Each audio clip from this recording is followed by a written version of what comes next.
ಕಾಡಿನಲ್ಲಿ ಒಂದು ಮರ ಮುರಿದು ಬಿದ್ದರೆ, ಒಣಗಿ ಬಿದ್ದರೆ, ಸತ್ತು ಹೋದರೆ ಅದು ಕೂಡ ಇಲ್ಲಿ ನೋಡಿ, ಇಲ್ಲಿ ಒಂದು ಮರ ಬಿದ್ದು ಹೋಗಿದೆ. ಅದರ ಮೇಲೆ ಗೆದ್ದಲುಗಳು ಗೂಡು ಕಟ್ಟಿವೆ. ಗೆದ್ದಲುಗಳು ಸೇರಿ ಆ ಮರದ ಜೀವಸತ್ವ ಅಲ್ಲೇ ಕುಳಿತು ಮಣ್ಣಿನೊಳಗೆ ಸೇರಿ ಹೋಗ್ತದೆ. ಇದೇ ರೀತಿ ವನ್ಯಜೀವಿಗಳು ಕಾಡಿನೊಳಗೆ ಸತ್ತರೂ ಕೂಡ ಆ ವನ್ಯಜೀವಿಗಳು ಸತ್ತು ಕೊಳಿತು ಹುಳ ಆಗಿ ಅದರ ಚರ್ಮ, ಮಾಂಸ, ಎಲುಬುಗಳು ಅದು ಮಣ್ಣಿನೊಳಗಿನ ಸತ್ವ ಜಾಸ್ತಿ ಆಗಲಿಕ್ಕೆ, ಅಂದರೆ ಮಣ್ಣಿನ ಒಳಗೆ ಅದು ಕೊಳೆತು, ಅಂದರೆ ಕಾಡಿನ ಒಂದು ಜೀವವೈದ್ಯತೆಗೆ ಅದು ಕೂಡ ಒಂದು ಪ್ರಮುಖ ಪಾತ್ರಧಾರಿ ಅಂತ ಹೇಳ್ಬೋದು, ಗೆದ್ದಲು ಹುಳುಗಳು. ಆಮೇಲೆ ಅದೇ ರೀತಿ ಇಲ್ಲಿ ನೋಡಿ, ಒಂದು 2 ವಾರದ ಹಿಂದೆ ಬಂದು ಆನೆ ಪಾಸಾಗಿ ಹೋಗಿದೆ. ಆನೆ ಲದ್ದಿ ಹಾಕಿದೆ. ಆನೆಯ ಲದ್ದಿಯಲ್ಲಿ ಕೂಡ ಅದು ತಿಂದ ಏನೇ ಇದು ಕೂಡ ಅದು ಮತ್ತೆ ಇಲ್ಲಿ ಗಿಡ ಆಗಿ ಕಾಡು ಬೆಳವಣಿಗೆ ಆಗ್ತದೆ.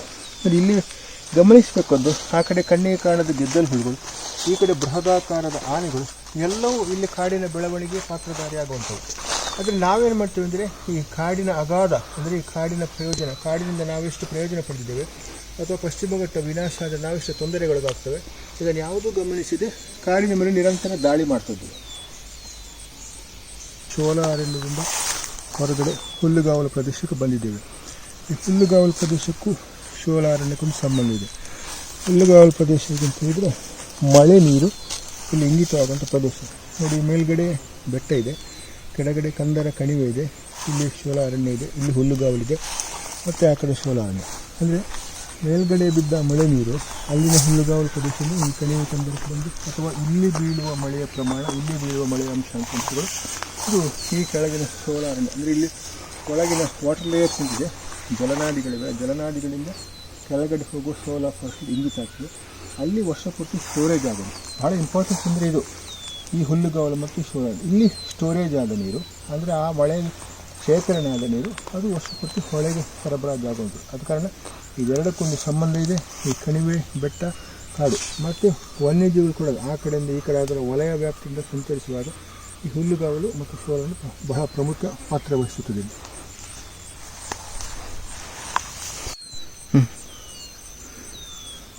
ಪಶ್ಚಿಮ ಘಟ್ಟದ ಈ ಹುಲ್ಲುಗಾವಲು ಪ್ರದೇಶದಲ್ಲಿ ನೋಡಿ, ಅಲ್ಲಲ್ಲಿ ಪೊದೆಗಳ ಸಂಕೀರ್ಣವಾಗಿರ್ತದೆ. ಈ ಪೊದೆಗಳ ಒಳಗೆ ಕೂಡ ಯಾವ್ಯಾವ ಸೂಕ್ಷ್ಮ ಜೀವಿಗಳಿರ್ತವೆ, ಅವುಗಳ ಹುಲ್ಲುಗಾವಲ ಬೆಳವಣಿಗೆ ಯಾವ ಪಾತ್ರಧಾರಿ, ಪ್ರತಿ ಆ ಇಬ್ಬನಿ ಹುಲ್ಲುಗಳ ಮೇಲೆ ಬೀಳುವಂಥದ್ದು, ಅಲ್ಲಿರುವ ಕೀಟಗಳಿರ್ಬೋದು, ಮಿಡತೆಗಳಿರ್ಬೋದು, ಇದು ಕೂಡ ಹುಲ್ಲಿನ ಬೆಳವಣಿಗೆ ಪಾತ್ರಧಾರಿ ಆಗ್ತದೆ. ಅದೇ ಹುಲ್ಲುಗಾವಲು ಇಲ್ಲಿ ಸ್ಥಿರವಾಗಿರಬೇಕಾದ್ರೆ ಈ ಹುಲ್ಲುಗಾವಲು ಪ್ರದೇಶವನ್ನು ಸುತ್ತಮುತ್ತಲಿರುವ ಈ ದಟ್ಟ ಶೋಲ ಅರಣ್ಯ ಯಾವ ರೀತಿ ಸಂರಕ್ಷಣೆ ಮಾಡ್ತದೆ ಅಂತ ಹೇಳಿದರೆ, ಇಲ್ಲಿ ನಾವು ಕಾಣುವಂಥ ಪ್ರದೇಶದಲ್ಲಿ ಹುಲ್ಲುಗಾವಲು ಪ್ರದೇಶ ಇರೋದ್ರಿಂದ ಇಲ್ಲಿ ಶೋಲ ಅರಣ್ಯ ಬರ್ತದೆ. ಈ ಶೋಲ ಅರಣ್ಯದ ಒಳಗೆ ಇಲ್ಲಿ ನಾವು ಕಾಣುವ ಪ್ರಕಾರ ನೀರು ಇಂಗಿತ ಆಗಬೇಕು ಅಂತ ಹೇಳಿದರೆ, ಇಲ್ಲಿ ನಾವು ಕಾಣುವಂಥ ಒಂದು ವಿಶೇಷ ಕಾರಣ ಅಂತ ಹೇಳಿದ್ರೆ, ಇಲ್ಲಿ ಮರಗಳ ಈ ದಟ್ಟ ಅರಣ್ಯದ ಒಳಗೆ ಸೂರ್ಯನ ಕೆಳಗೆ ಸೂರ್ಯನ ಕಿರಣ ನೆಲಕ್ಕೆ ಬೀಳದಷ್ಟು ದಟ್ಟ ಅರಣ್ಯ ಇಲ್ಲಿ.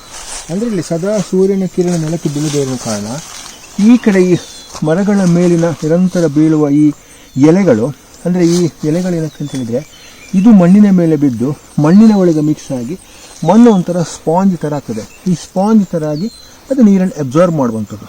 ಇದು ಈ ಮೇಲೆ ಬೀಳುವಂಥ ತರಗೆಲೆಗಳು ಯಾವಾಗ ಶಾಶ್ವತವಾಗಿರಬೇಕು. ತರಗೆಲೆಗಳು ಜಾಸ್ತಿ ಆದಷ್ಟು ನೀರಿನ ತೀವ್ರತೆಯಲ್ಲಿ ನೀರಿನ ಶೇಖರಣೆಯೂ ಜಾಸ್ತಿ ಆಗ್ತದೆ. ಇಲ್ಲಿ ನೀರಿನ ಶೇಖರಣೆ ಜಾಸ್ತಿ ಆದಷ್ಟು ಅದು ಕೆಳಗಿನ ಕಣಿವೆಗೆ ಹೋದಾಗ ಈ ಹುಲ್ಲುಗಾವಲು ಮತ್ತು ಈ ಶೋಲ ಅರಣ್ಯಕ್ಕೊಂದು ಸಂಬಂಧವಾಗಿರುವಂಥದ್ದು. ಇಲ್ಲಿ ನಾವು ಕಾಣುತ್ತಿರುವಂಥದ್ದು ಇದು ಪಶ್ಚಿಮ ಘಟ್ಟದ ನೀರಿನ ಮೂಲ ಸೆಲೆ, ಅಂದರೆ ನದಿ ಹುಟ್ಟುವಂಥ ಒಂದು ಉಗಮ ಸ್ಥಾನ ಅಂತ ಹೇಳ್ಬೋದು. ಅಂದರೆ ನದಿ ಅಂದರೆ ಕೇವಲ ಒಂದು ನದಿ ಒಂದು ಸಂಕೀರ್ಣ ಅಲ್ಲ, ಹಲವಾರು ತೊರೆಗಳು, ಹಲವಾರು ಝರಿಗಳು, ಹಲವಾರು ಜಲಪಾತಗಳು, ಹಲವಾರು ಉಪನದಿಗಳು ಸೇರಿ ಒಂದು ನದಿಯಾಗೋದು. ಇಲ್ಲಿಗೆ ನಾವು ಕಾಣುವಂಥದ್ದು ನಾನು ಆಗಲೇ ಹೇಳಿದಾಗೆ ಬೆಟ್ಟದ ಮೇಲಿನ ನೀರು, ಸ್ಟೋರೇಜ್ ಆದಂಥ ನೀರು ಕೆಳಗಡೆ ಹರಿಯುವಂಥದ್ದು.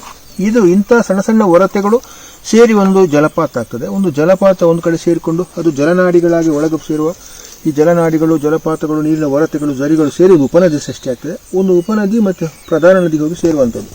ಇದು ಬಹಳ ಸೂಕ್ಷ್ಮ ಪ್ರದೇಶ. ಇಲ್ಲಿ ಆ್ಯಕ್ಚುಲಿ ಇಲ್ಲಿ ಫಾರೆಸ್ಟ್ ಆ್ಯಕ್ಟ್ ಪ್ರಕಾರ ಇಲ್ಲಿ ಯಾವುದೇ ಮಾನವ ಚಟುವಟಿಕೆಗೆ ಅವಕಾಶ ಇಲ್ಲ. ಅಂದರೆ ಇಲ್ಲಿ ಮಾನವ ಹಸ್ತಕ್ಷೇಪ ಆದಷ್ಟು ಇಲ್ಲಿನ ನೀರಿನ ಮೂಲಸೆಲೆ ಮತ್ತು ನದಿಯ ಮೂಲಸ್ಥಾನಕ್ಕೆ ಬಹಳ ಧಕ್ಕೆ ಆಗ್ತದೆ, ಬಹಳ ಸಮಸ್ಯೆ ಆಗ್ತದೆ. ಈ ಮೂಲಸ್ಥಾನವನ್ನು, ಈ ನದಿಗಳ ಸಣ್ಣ ಸಣ್ಣ ಹೊರತು ಪ್ರದೇಶಗಳನ್ನು ನಾವು ಕಾಯ್ದಿಟ್ಟುಕೊಂಡ್ರೆ ನದಿಗಳು ಸುರಕ್ಷಿತವಾಗಿರ್ಬೋದು ಮತ್ತು ನಮ್ಮ ಶಾಶ್ವತವಾಗಿ ಬರಗಾಲ ಬರದಂತೆ ನಮಗೆ ನಾವೇ ಭದ್ರತೆಯನ್ನು ಕಲ್ಪಿಸಿಕೊಳ್ಬೋದು. ಪಶ್ಚಿಮ ಘಟ್ಟದ ಒಂದು ಬೃಹತ್ ಮರ ನೂರಾರು ವರ್ಷ, ಸಾವಿರಾರು ವರ್ಷ ಬದುಕಿ ಎಷ್ಟೋ ಜನರಿಗೆ ಗಾಳಿ, ಬೆಳಕು, ನೀರು, ಮಳೆ ಕೊಟ್ಟು ಅದೇ ಮರ ಉರುಳಿ ಬಿದ್ದರೆ ಕೂಡ, ಮರ ಸತ್ತ ನಂತರ ಕೂಡ ಅದು ಮನೆಗೆ ಕಿಟಕಿಯಾಗಿ, ಬಾಗಿಲಾಗಿ, ಮಂಚವಾಗಿ, ಬೆಂಚವಾಗಿ, ಸಿಂಹಾಸನವಾಗಿ ನೂರಾರು ವರ್ಷ ಬದುಕುತ್ತದೆ. ಮನುಷ್ಯ ಸತ್ತು ಕೇವಲ 3 ಗಂಟೆಯಲ್ಲಿ ಹೆಣವಾಗಿರ್ತಾನೆ. ಆದರೆ ಮನುಷ್ಯ ಹೇಳಿದ್ರು ತಾನೇ ಶ್ರೇಷ್ಠ ಅಂತೇಳಿ ಇಲ್ಲಿ ನಾವು ಗಮನಿಸಬೇಕಾದ್ದು ಪಶ್ಚಿಮ ಘಟ್ಟದ ಮರ ಎಷ್ಟು ಶ್ರೇಷ್ಠ, ಅಥವಾ ತನ್ನ ಸ್ವಾರ್ಥಕ್ಕಾಗುವ ನಮ್ಮ ಮನುಷ್ಯ ಅಂದರೆ ನರ ಎಷ್ಟು ಶ್ರೇಷ್ಠ. ಮರ ಮತ್ತು ನರ ನಡುವಿನ ಈ ಘರ್ಷಣೆಯಿಂದಾಗಿ ಇವತ್ತು ಪಶ್ಚಿಮ ಘಟ್ಟದ ಮರ ಗಿಡಗಳೆಲ್ಲ ಇವತ್ತು ಆಹುತಿ ಆಗ್ತಾ ಇದೆ. ನಾವು ಪಶ್ಚಿಮ ಘಟ್ಟದ ದಟ್ಟ ಅಡವಿಯೊಳಗಿದ್ದೇವೆ. ಅಡವಿಯ ಸಾಂದ್ರತೆ ಹೇಗೆ ಅಂತ ಹೇಳಿದರೆ, ಪರಸ್ಪರ ಒಂದಕ್ಕೊಂದು ಅವಲಂಬನೆ ಆಗಿರುವಂಥ ಹುಲ್ಲು, ಗಿಡ, ಮರ, ಬೇರು, ಬಳ್ಳಿಗಳು. ಇಲ್ಲಿ ನಾವು ಕಾಣುವಂಥ ಮರದಲ್ಲಿ ಒಂದು ಬಳ್ಳಿ ಹಬ್ಬಿಕೊಂಡು ಹೋಗಿದೆ. ಅಂದರೆ ಬಳ್ಳಿ ಮತ್ತು ಮರದ ನಡುವಿನ ಒಂದು ಸಂಬಂಧ ಹೇಗಿದೆ, ಬಳ್ಳಿ ಮರಕ್ಕೆ ಆಧಾರ, ಮರ ಇದಕ್ಕೆ ಬಳ್ಳಿಗೆ ಆಧಾರ. ಪಶ್ಚಿಮ ಘಟ್ಟದ ಯಾವುದೇ ಒಂದು ಮರದ ಮೇಲೆ ಹಬ್ಬಿರುವ ಒಂದು ಬೀಳನ್ನು ನಾವು ಒಂದು ಸ್ವಲ್ಪ ಅಲುಗಾಡಿಸಿದರೆ ಇಡೀ ಅದಕ್ಕೆ ಪರಸ್ಪರ ಹೊಂದಿಕೊಂಡ ಎಲ್ಲ ಮರಗಳಲ್ಲಿ ಒಂದು ಘರ್ಷಣೆ ಆಗ್ತದೆ. ಯಾಕೆಂದರೆ ಇದು ಪ್ರತಿಯೊಂದು ಇಲ್ಲಿ ಗಿಡ ಎಷ್ಟು ಚಿಕ್ಕದಿರಲಿ ದೊಡ್ಡದಿರಲಿ ಅದಕ್ಕೊಂದೊಂದು ಅವಲಂಬನಾ ಪಾತ್ರ ಇರ್ತದೆ. ಈ ಮಳೆಕಾಡಿನಲ್ಲಿ ಮಳೆ ನೀರು ಎಷ್ಟು ಇಂಗಿತ ಆಗ್ತದೆ, ಇಲ್ಲಿ ಮಳೆ ಬೀಳುವ ಪ್ರಮಾಣಕ್ಕಿಂತ ಮಳೆಯ ನೀರು ಒಳಗೆ ಇಂಗಿತ ಆಗುವ ಅದು ವಿಶೇಷ ಇಲ್ಲ. ಅದರ ಆ ನೀರೇ ನಮಗೆ ಇವತ್ತು ಜೀವಜಲ. ಇಲ್ಲಿ ಈ ಕಾಡಲ್ಲಿರುವ ಪ್ರತಿಯೊಂದು ಬೇರುಗಳಿರ್ಬೋದು, ಮರಗಳಿರ್ಬೋದು, ಅಥವಾ ಇಲ್ಲಿನ ವನ್ಯಜೀವಿಗಳಿರ್ಬೋದು, ಪ್ರತಿಯೊಂದು ಜೀವವೈದ್ಯತೆ ಇಡೀ ನಾಡಿನ ಸಕಲ ಜೀವಸಂಕುಲಗಳ ಬದುಕಿನ ಚೇತನ ಶಕ್ತಿ. ಅಂದರೆ ಇಲ್ಲಿ ಮಳೆ ಬೀಳುವ ನೀರಿನ ಪ್ರಮಾಣ, ಈ ಮಳೆ ನೀರು ಹೊಳೆಗೆ ಹೋಗುವಂಥದ್ದು, ಹೊಳೆ ಇಡೀ ನಾಡಿನ ಕೃಷಿ ಮತ್ತು ಕುಡಿಯುವ ನೀರಾವರಿಗಾಗುವಂಥ ವ್ಯವಸ್ಥೆಗಳು ಬಹಳ ಪ್ರಾಮುಖ್ಯವಾದದ್ದು ಮತ್ತು ಬಹಳ ಮುಖ್ಯ ಅವಲಂಬಿತವಾಗಿರುವಂಥದ್ದು.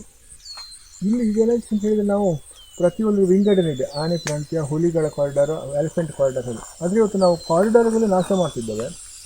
ನಾವೀಗ ಬರುವಾಗ ಒಂದು 10 ದಿನದ ಹಿಂದೆ ಆನೆ ಪಾಸಾಗಿ ನಾವು ನೋಡಿದ್ದೇವೆ. ಆನೆಯ ಲದ್ದಿಯಲ್ಲಿ ಎಷ್ಟು ಗಿಡಗಳು ಬೆಳೀತಾ ಇದೆ ಹೇಳಿದರೆ ನೋಡಿ. ಆನೆ ಲದ್ದಿ ಹಾಕಿದರೆ, ಕಾಡುಕೋಣ ಸಗಣಿ ಹಾಕಿದರೆ, ಕಡವೆ ಎಲ್ಲವೂ ಹಾಕಿದರೆ, ಅಥವಾ ಮರಗಳ ಮೇಲೆ ಕೆಲವು ಹಕ್ಕಿಗಳು ಬೀಜಗಳನ್ನು, ಹಣ್ಣುಗಳನ್ನು ಕೆಳಗೆ ಉದುರಿಸಿ ಕಾಡಿನ ಬೆಳವಣಿಗೆ ಪಾತ್ರ ಆಗ್ತದೆ. ಆದರೆ ಪತ್ರಿಕೆಯಲ್ಲಿ ಏನು ಸುದ್ದಿ ಆಗ್ತದೆ ಅಂತ ಹೇಳಿದರೆ, ಆನೆ ದಾಳಿ, ಚಿರತೆ ದಾಳಿ, ಹುಲಿ ದಾಳಿ ಅಂತೇಳಿ. ಆದರೆ ಇಷ್ಟು ವರ್ಷ ಪಶ್ಚಿಮ ಘಟ್ಟದ ಮೇಲೆ ಮನುಷ್ಯನ ದಾಳಿ ಯಾಕೆ ಸುದ್ದಿ ಆಗ್ತಾ ಇಲ್ಲ, ಯಾಕೆ ಇಲ್ಲಿ ವರದಿ ಆಗ್ತಾ ಇಲ್ಲ, ಯಾಕೆ ಇದಕ್ಕೆ ನಾವು ಎಚ್ಚರಿಕೆ ವಹಿಸ್ತಾ ಅಂತ ಹೇಳಿದರೆ, ಪಶ್ಚಿಮ ಘಟ್ಟದ ಪ್ರಾಣಿ ಪಕ್ಷಿಗಳಿಗೆ ಮಾತಾಡುವ ಹಕ್ಕಿಲ್ಲ ಮತ್ತು ಮತದಾನದ ಹಕ್ಕಿಲ್ಲ. ಆದ ಕಾರಣ ಅವುಗಳ ಮೌನವೇ ನಾವು ಅವಕಾಶವಾಗಿ ಬಳಸ್ಕೊಳ್ತಾ ಇದ್ದೇವೆ. ನಾವಿವತ್ತು ಸರ್ಕಾರ ಆ ಯೋಜನೆ, ಈ ಯೋಜನೆ, ಅಭಿವೃದ್ಧಿ ಯೋಜನೆ, ಡೆವಲಪ್ಮೆಂಟ್ ಯೋಜನೆ ಅಂತ ಹೇಳ್ತಾ ಇದ್ದೇವೆ. ಆದರೆ ಯೋಜನೆಯ ಹಿಂದೆ ಪಶ್ಚಿಮ ಘಟ್ಟಕ್ಕಾಗುವ ಮಾರಣಾಂತಿಕ ಹೊಡೆತವನ್ನು ಯಾರು ನೋಡ್ತಾ ಇದ್ದೇವೆ? ನಾವು ಸರ್ಕಾರದ ಪ್ರಾಯೋಜಿತ ಯೋಜನೆಗಳು, ಇದು ಡೆವಲಪ್ಮೆಂಟ್, ಅದು ಅಭಿವೃದ್ಧಿ ಅಂತ ಹೇಳ್ತಾ ಇದ್ದೇವೆ. ಎಷ್ಟೇ ಅಭಿವೃದ್ಧಿ ಆದರೂ ಕೂಡ, ಒಂದು ಅಭಿವೃದ್ಧಿ ಆದಕ್ಕಿಲ್ಲ ಒಂದು ನದಿ ಮೂಲವನ್ನು ನಾಶ ಮಾಡ್ಬೋದು, ಒಂದು ನದಿಗೆ ಅಣೆಕಟ್ಟು ಕಟ್ಬೋದು. ಆದರೆ ನದಿಯನ್ನು ಸೃಷ್ಟಿಸಲಿಕ್ಕೆ ಸಾಧ್ಯವಾ? ಇಂಥ ಕಾಡುಗಳನ್ನು ಮರು ಸೃಷ್ಟಿಸಲಿಕ್ಕೆ ಸಾಧ್ಯವಾ? ಇವತ್ತು ಒಂದು ನಗರ ನಾಶ ಆದರೆ, ಏನೇ ಆದರೂ ಕೂಡ, ಒಂದು ನಗರ ಸಂಪೂರ್ಣ ಬಾಂಬು ಇದ್ದ ನಾಶ ಆದರೂ ಕೂಡ ನಮಗೆ ಆ ನಗರವನ್ನು ಸೃಷ್ಟಿಸ್ಬೋದು ಅಂತ ಟೆಕ್ನಾಲಜಿ ನಮ್ಮಲ್ಲಿದೆ. ಆದರೆ ಪಶ್ಚಿಮ ಘಟ್ಟದ ಈ ಕಾಡನ್ನು ಸೃಷ್ಟಿಸಲಿಕ್ಕೆ ಸಾಧ್ಯ ಇಲ್ಲ. ನೋಡಿ, ನಾವು ಕೆಳಗೆ ಕಾಣುವಂಥ ಇರುವೆಗಳು ನೋಡಿ, ಕಣ್ಣಿಗೆ ಕಾಣದ ಇರುವೆಗಳು ನೀರಿನ ಇಂಗಿತ ಪ್ರಮಾಣಕ್ಕೆ ಎಷ್ಟು ಕೆಲಸ ಮಾಡ್ತಿದೆ ಅಂತ ಹೇಳಿದರೆ, ಈ ಇರುವೆಗಳಿಗೆ ಇಲ್ಲಿ ಕಟ್ಟುವ ಗೂಡು ಅಥವಾ ಅದು ತೂತು ಮಾಡುವಂಥದ್ದು, ನೀರು ಅದರೊಳಗೆ ಇಂಗಿತ ಆಗೋದು, ಅದು ಶೋಲಾರಣ್ಯದ ಈ ಜಲಬಟ್ಟಿನೊಳಗೆ ಹೋಗೋದು, ಜಲನಾಡಿಗಳೊಳಗೆ ಹೋಗೋದು, ಅದೇ ಗೆದ್ದಲು ಹುಳುಗಳು, ಜೇನು ಹುಳುಗಳು ನೋಡಿ ಎಷ್ಟೆಷ್ಟು ಸೂಕ್ಷ್ಮ ಜೀವಿಗಳು ಏನೇನು ಕೆಲಸ ಮಾಡ್ತಿದ್ದೇವೆ ಅಂತ ಹೇಳಿದರೆ. ಆದ್ದರಿಂದ ಇಲ್ಲಿ ಇರುವೆಯಿಂದ ಆನೆಯವರೆಗೆ, ಹುಲ್ಲಿಂದ ಹಿಡಿದು ಆಕಾಶದ ಮರದ ಕೂಡ ಪರಸ್ಪರ ಅವಲಂಬನೆ ಇದೆ.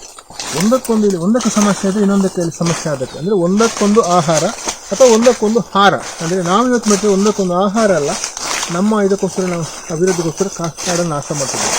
ಆದ್ದರಿಂದ ಯಾವುದೇ ಯೋಜನೆಗಳು ಮಾಡುವ ಮೊದಲು ಸರ್ಕಾರ, ಜನಪ್ರತಿನಿಧಿಗಳು ಅವರಿಗೆ ಕಾಡಿನ ಬಗ್ಗೆ ಯಾವ ಕಾಳಜಿ ಇಲ್ಲ, ಯಾವ ಗಮನವೂ ಇಲ್ಲ. ಅವರಿಗೆ ಕೇವಲ ಒಂದು ಧನಾಸಕ್ತಿ, ಅಂದರೆ ಅವರಿಗೆ ಅರ್ಥ ಮಾಡೋದು, ದುಡ್ಡು ಮಾಡೋಕ್ಕೆ ಮಾತ್ರ. ಆದರೆ ನಾವು ಕಾಡನ್ನು ನಿಜವಾದ ನೈಜ ಕಾಳಜಿಯಿಂದ ಅರ್ಥ ಮಾಡಬೇಕಾಗ್ತದೆ. ಯಾಕೆಂದರೆ ಭವಿಷ್ಯದಲ್ಲಿ ನಮಗೆ ಮಾರಣಾಂತಿಕ ಹೊಡೆತ ಬೀಳೋದು, ಭವಿಷ್ಯದಲ್ಲಿ ನಮಗೆ ಇನ್ನೊಂದು ದೊಡ್ಡ ಪ್ರಾಕೃತಿಕ ದುರಂತ ಆಗಲಿಕ್ಕೆ ಕಾರಣ ಈ ಕಾಡನ್ನು ನಾವು, ಅದರ ಬಗ್ಗೆ ನಾವು ತಾತ್ಸಾರ ಭಾವನೆ ಇರುವಂಥದ್ದು. ಆದರೆ ಈ ಕಾಡನ್ನು, ಪಶ್ಚಿಮ ಘಟ್ಟದ ಕಾಡನ್ನು ಉಳಿಸಬೇಕು. ಇದು ಮುಂದಿನ ಇದಕ್ಕೆ ಇನ್ನೊಂದು ಪ್ರಾಕೃತಿಕ ದುರಂತ, ಈಗ ಪ್ರಾಕೃತಿಕ ದುರಂತಗಳ ಸರಮಾಲೆ ಆಗ್ತಾ ಇದೆ. ಆದರೆ ಈ ಸರಮಾಲೆ ಆಗಲಿಕ್ಕೆ ಮೊದಲು ತಡಿಬೇಕಾದರೂ ನಾವು ಅದರ ಮುಂದಿನ ದಿನಗಳಲ್ಲಿ ಪಶ್ಚಿಮ ಘಟ್ಟದ ಬಗ್ಗೆ ಎಲ್ಲರೂ ಕಾಳಜಿ ವಹಿಸಬೇಕು. ಇಲ್ಲಿ ಜೀವವೈದ್ಯತೆ ಇರ್ಬೋದು, ಇಲ್ಲಿಯ ನದಿ ಮೂಲ ಇರ್ಬೋದು, ಮಳೆ ಕಾಡು ಇರ್ಬೋದು, ಎಲ್ಲವನ್ನು ಪ್ರತಿಯೊಬ್ಬರು ಗಮನ ಹರಿಸಬೇಕಾದ್ದು, ಅದನ್ನು ಉಳಿಸಬೇಕು, ಅದು ಕಾಳಜಿ ವಹಿಸಬೇಕು. ನೀವು ಎಲ್ಲರೂ ನಾವು ಪಶ್ಚಿಮ ಘಟ್ಟ ಉಳಿಸಿದರೆ ಮಾತ್ರ ಇದರ ಫಲಾನುಭವಿಗಳು ನಾವು. ಆದರೆ ಇದರ ಉಳಿಸುವ ಕರ್ತವ್ಯ ಕೂಡ ನಿಮ್ಮಲ್ಲಿರೋದು.